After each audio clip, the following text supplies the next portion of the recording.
Korupsi merupakan sebuah kata yang tidak asing lagi di telinga kita. Tapi apakah kalian tahu apa itu korupsi? Korupsi merupakan suatu tindakan penyalahgunaan wewenang dan jabatan untuk kepentingan pribadi. Korupsi juga melibatkan diri sendiri maupun berbagai pihak. Korupsi bisa dilakukan oleh siapa saja, mulai dari orang yang tidak sekolah maupun orang yang memiliki gelar sarjana.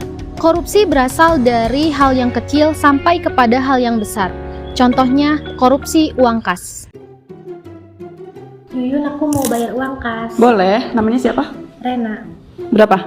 20.000. Iya. Apa juga ini? Namanya siapa? Abdillah. 10 ya? Iya. Iya.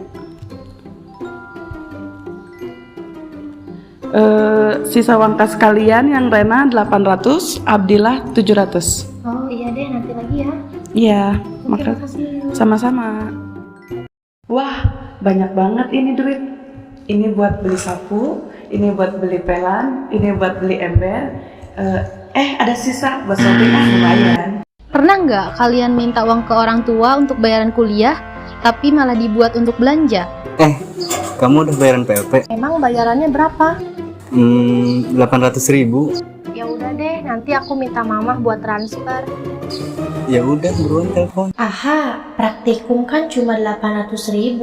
Aku kan mau shopping, aku mintanya 1.500.000 deh. Aku sekarang nelpon mama dulu ah. Halo Ma, Rena nanti minta uang ya buat ditransfer. 1.500.000 buat uang PLP.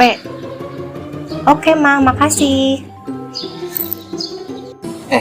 Kok 1.500.000 sih? Kan tadi aku bilang cuma 800.000. Biasalah buat belanja. Tindak pidana korupsi memiliki dampak yang sangat merugikan bagi negara. Dampak korupsi di bidang hukum yaitu yang pertama, peraturan perundang-undangan yang tidak efektif, dan yang kedua, kurangnya rasa percaya pemerintah terhadap negara. Dampak korupsi di bidang pemerintahan yaitu 1. Birokrasi yang tidak efisien dan kurangnya fungsi pemerintahan. Yang ketiga, dampak politik di bidang ekonomi yaitu meningkatkan kemiskinan dan meningkatkan utang negara. Dampak korupsi di bidang politik, yang pertama, pemimpin yang korup, yang kedua, publik tidak lagi percaya adanya demokrasi. Dampak korupsi di bidang pertahanan dan keamanan, yang pertama, adanya kerawanan pertahanan dan keamanan, yang kedua, garis batas negara yang lemah. Dampak korupsi di bidang lingkungan, yang pertama, kualitas lingkungan yang rendah, yang kedua, kualitas hidup yang menurun. Salah satu upaya pemberantasan korupsi dapat kita mulai dari diri kita sendiri, yaitu dengan cara selalu berbuat jujur dan berusaha untuk menghargai hak-hak orang lain. Selain itu juga ada 3 strategi yang dapat kita lakukan untuk upaya pemberantasan korupsi. Yang pertama yaitu strategi represif, yaitu melalui pengaduan masyarakat dengan cara melaporkan perbuatan yang terindikasi kasus korupsi. Strategi yang kedua yaitu strategi perbaikan sistem. Kita dapat memantau pelayanan publik agar lebih jelas dan transparan. Strategi yang ketiga yaitu strategi edukasi dan kampanye. Edukasi dan kampanye memiliki peranan yang sangat penting.